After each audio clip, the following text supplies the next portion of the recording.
Alors voilà, c'est le 18e arrondissement de Paris, on est chez les Zwinkels et on est dans leur appartement où ils travaillent, ils répètent, ils enregistrent les maquettes. Ils travaillent, ils répètent, ils enregistrent les maquettes. Alors les Zwinkels, c'est qui? Vite fait, hein, pour situer. Moi, lui, eux. Voilà, c'est lui, c'est moi, c'est eux. Voilà, donc vous êtes trois, et puis ce DJ Pone qui est arrivé... sur le tard. Sur le tard? Il y a déjà 10 ans. Grosso modo, quoi, c'était... Ouais, bah quand ça fait 10 ans. Bon, voilà, c'est ça. Au moins, je sentirais quelque chose. Ouais, et alors ensuite, c'est quoi? Putain, mais nous-mêmes, on ne le sait pas, quoi. Ouais, c'est ça, ouais. C'est le rap. Vas-y mec, pousse les watts, on va faire danser la hype, fumer la zèle, pas un gros connard d'extrême droite. Gros texte, je viens défendre mon steak, tape du pied, boum boum, comme ta grosse steak. On me la hardy, débarque en sans kaki, donc tu me sais prendre ma qui arrive le mic. Je m'attendais à ce que vous soyez dans une espèce d'orgie comme ça continuelle, mais en fait vous travaillez quoi. Bah non, on est quand même obligé de travailler quoi. Ah ouais. Et tout le monde écrit, c'est Gérard dans la cuisine, il est en train d'écrire, toi t'es en train d'écrire ici aussi, vous écrivez tous quoi. Même les Q8 ils se sont mis à écrire. Même les Q8. Même DJ Paul il s'est mis à écrire. Moi j'ai une question quand même, quand vous dites que vous êtes calmé globalement, parce que voilà, c'est pas pour autant que vous rentrez dans le music business quoi, rassurez-nous.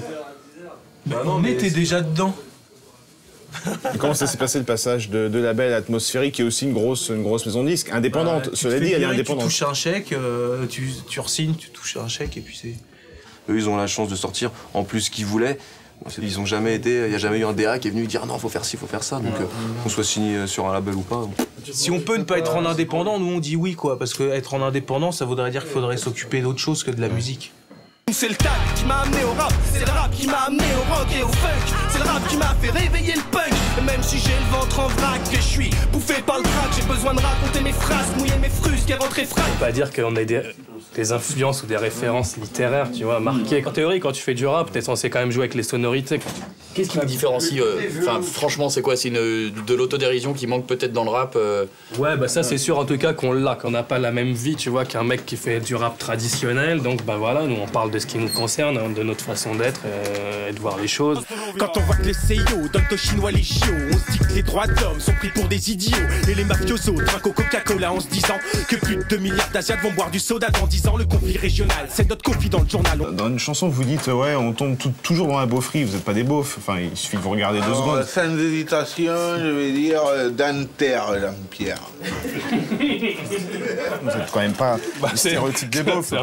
C'est le premier compliment qu'on entend depuis longtemps. Pourquoi en fait? Pourquoi dire, pourquoi faire les Pourquoi? Mais ça, tu vois, c'est vraiment la question la plus importante du QQP, parce que ça, c'est vraiment celle qui a encore moins de réponses. Ça fait 10 ans qu'on le fait, on gagne pas un franc, on se tue la santé jusqu'à en mourir, et genre on continue à le faire.